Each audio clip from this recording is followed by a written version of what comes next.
What's up, you guys? Chet-Guthrie, the Dream Poet here, coming to you all with another fun-filled Tennessee State Park vlog.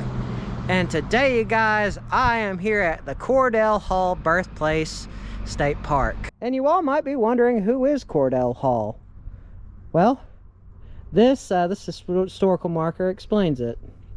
Cordell Hall, born October 2nd, 1871, lived on this property for the first few years of his life. Cordell was the third of 5 sons to William and Elizabeth Hall.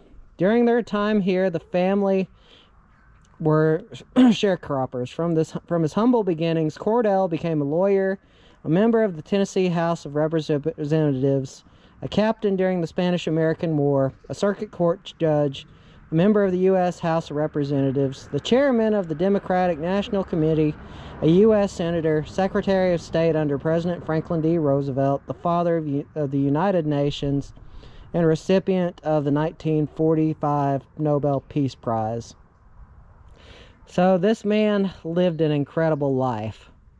And in fact, that's pretty interesting that he was the father of the United Nations. So anyway, you guys, Cordell Hall is a rather small museum, but there is a lot of things to do here. You do have some historic log cabins. You have the museum. There is a cave called Bunkum Cave. So anyway, we're going to go in the museum real quick. We're going to check it out. We're going to check out this awesome state park. So anyway, let's get inside. I know it's a little bit later in the day, but we have a few minutes. Let's do it. Through these doors, the Cordell Hall Museum. We'll see what he's got, or what's here at the museum. Hull was too ill to attend the ceremony, but wrote an acceptance speech that was delivered by Osborne, exact replica of the Nobel Peace Prize. So that's when he won the Nobel Peace Prize. Secretary or recipient of the 1945 Nobel Peace Prize.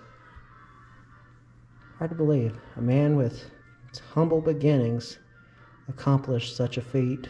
Looks like we've got some pottery and whatnot. Obviously it says do not touch. And here is Tough Times in the Upper Cumberland. The log cabin where Cordell was born October 2nd, 1871 still stands on Star Point near Birdstown. Life magazine, March 18th, 1940. Looks like this is some of the stuff that has been found. The pottery, glass, other objects displayed here were discovered during archaeological excavations under the birthplace structures. So that's some pottery, horseshoes, early postcards shown, modified cabins. Rat poison bottle made by the Owens Glass Company, 1929 to 1954. And they've even found some stuff from the days of the Native Americans. Oh, and that's cool. Here is Cordell Hall's button collection. I mean, he had quite the collection. That's pretty cool of a collection. Earl Hall, niece to Cordell Hall and sister of Catherine Hall Estridge. She died in, oh, that's sad. Anyway, let's see what else. There's a picture of him, and there is Cumberland University Law School in Lebanon. Oh, and that's neat.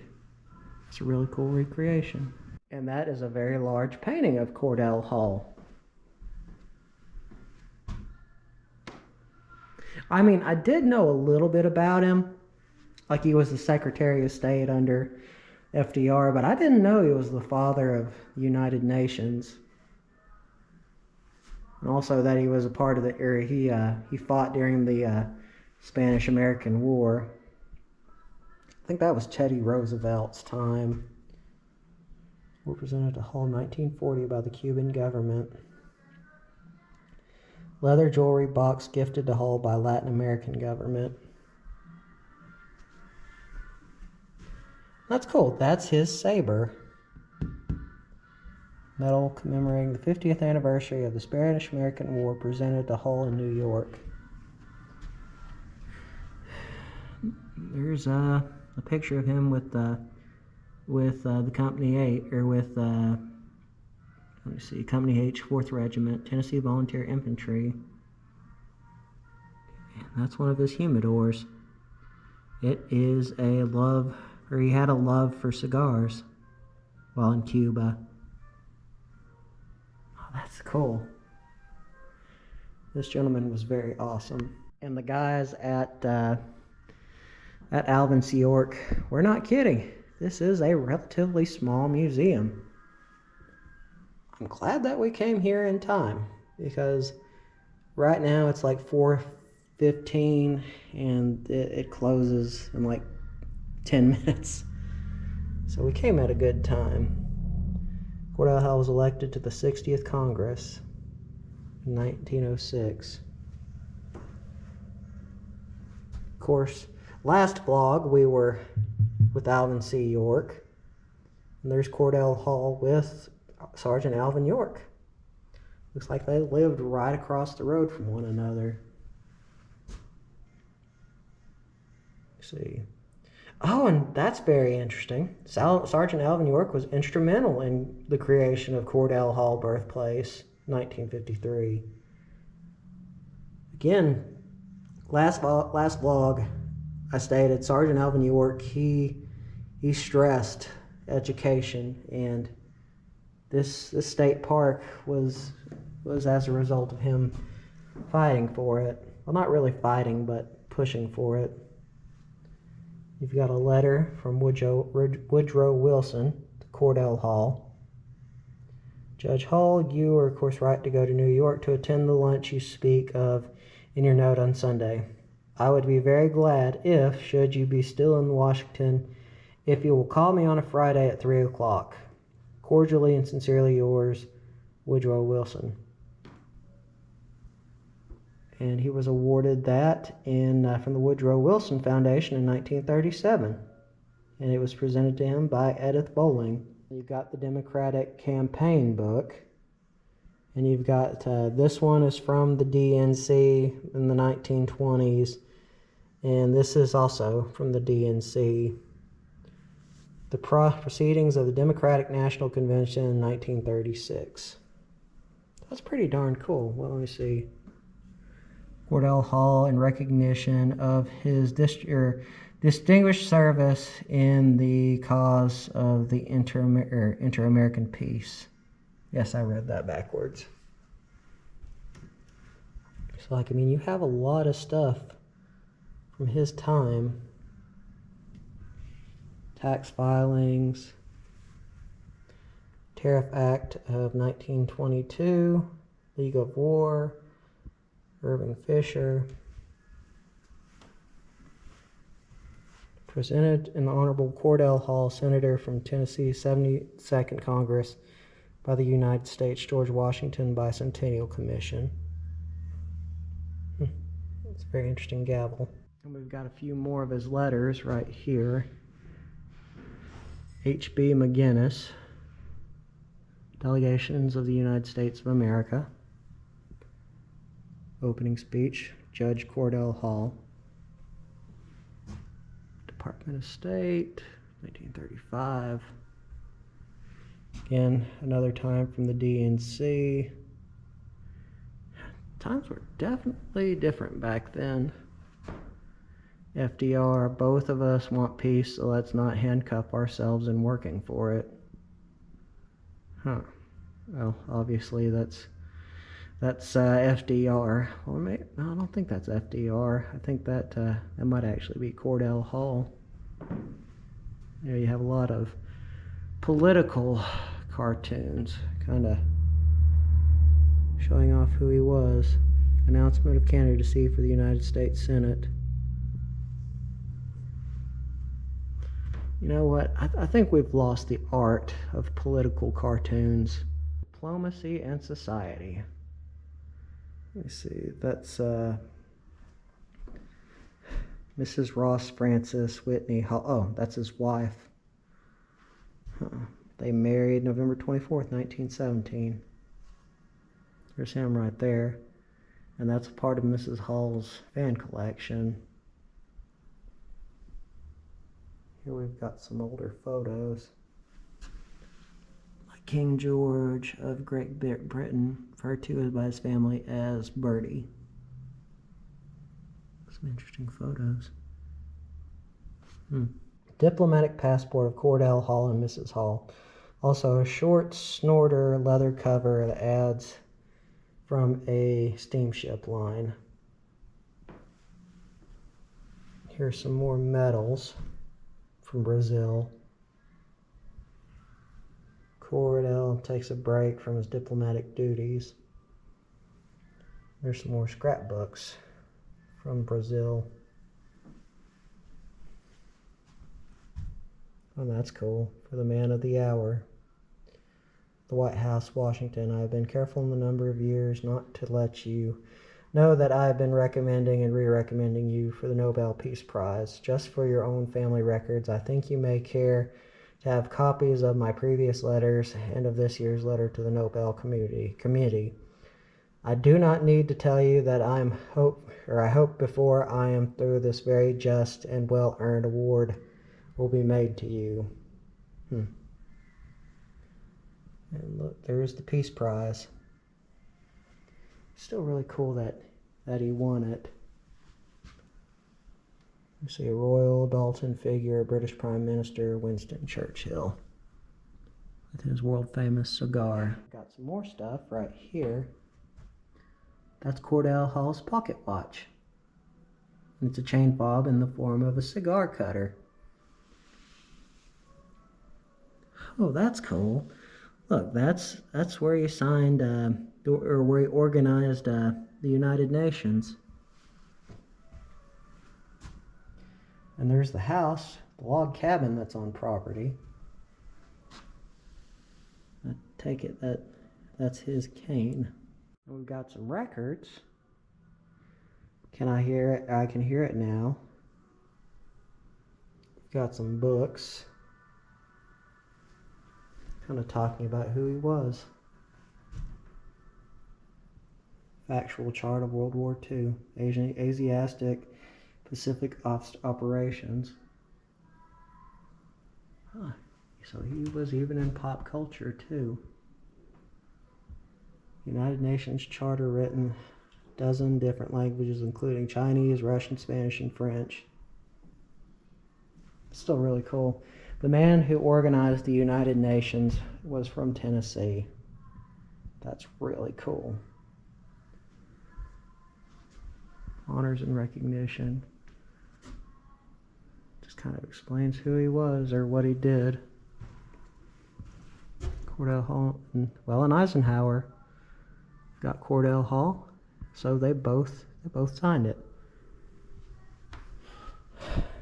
So anyway, you guys, let's head outside now, and let's check out the log cabin. Oh, and that's neat. This is the chair that he was allegedly rocked in.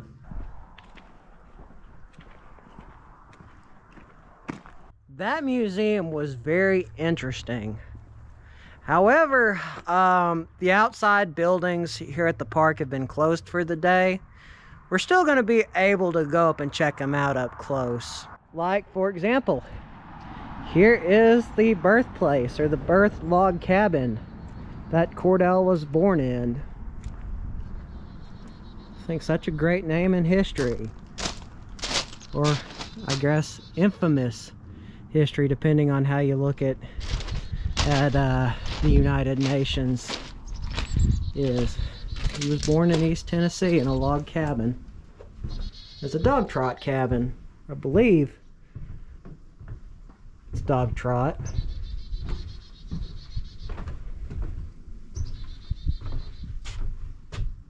Yeah, it's definitely closed for the day. At least we got some tools right there as a display. Boy, I did catch it at an interesting time. I mean, the sun is going down,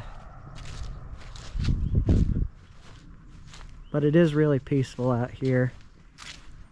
Luckily, hiking down to the cave isn't all that bad.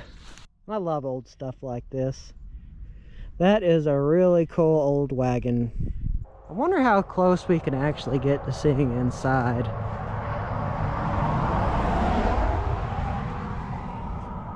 Huh. Well, that's cool. I got a spindle in there. I wonder if you can see anything on this end. Oh, cool, it's a bedroom. I've got everything there. Okay, now let's go down to Bunkum Cave. Apparently it's a pretty locally famous spot here at the park.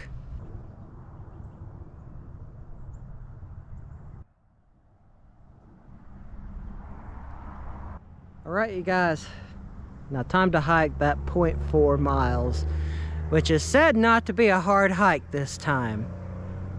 We'll see if I'm wrong. And this right here tells a little bit more about Bunkum Cave. Apparently, let's see, the second widest in Tennessee at roughly 100 feet and 30 feet tall. It is comprised of Mississippian limestone and roughly 100 feet above Chattanooga black shale layer. Huh. Okay, guys, let's do it. You know, honestly, that wasn't too bad of a hike. It was mostly flat land, but we are on top of the cave. It's right down this way.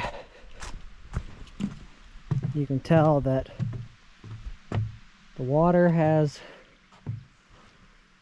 gone out for the season, or until it rains again. But I'll say it's really peaceful out here.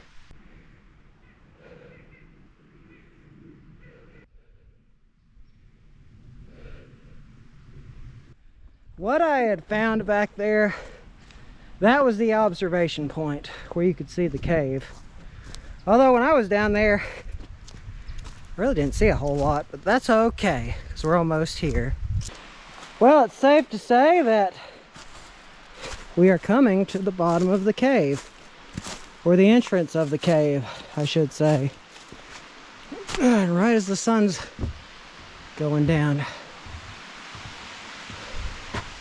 Talk about good timing. And speaking of that, we are at it officially now. Looks like we've got a protected area. Now it is closed from September to August, mainly because there are bats in the cave. Yes, bats. I guess you could say that makes me a little bat. Okay, let's go inside and let's check it out. We have to be careful though, because as you all can tell, the ground is wet. And I don't want to trip and fall, because that would be very bad. Dude, this is so cool. Let's see how much farther we can go back in till it gets too dark. Oh, this is cool. Oh, this is cool. Check this out. You know what this reminds me of? This reminds me a lot of Lost Cove Caverns up on the Cumberland State Park, or South Cumberland State Park. I believe that's it.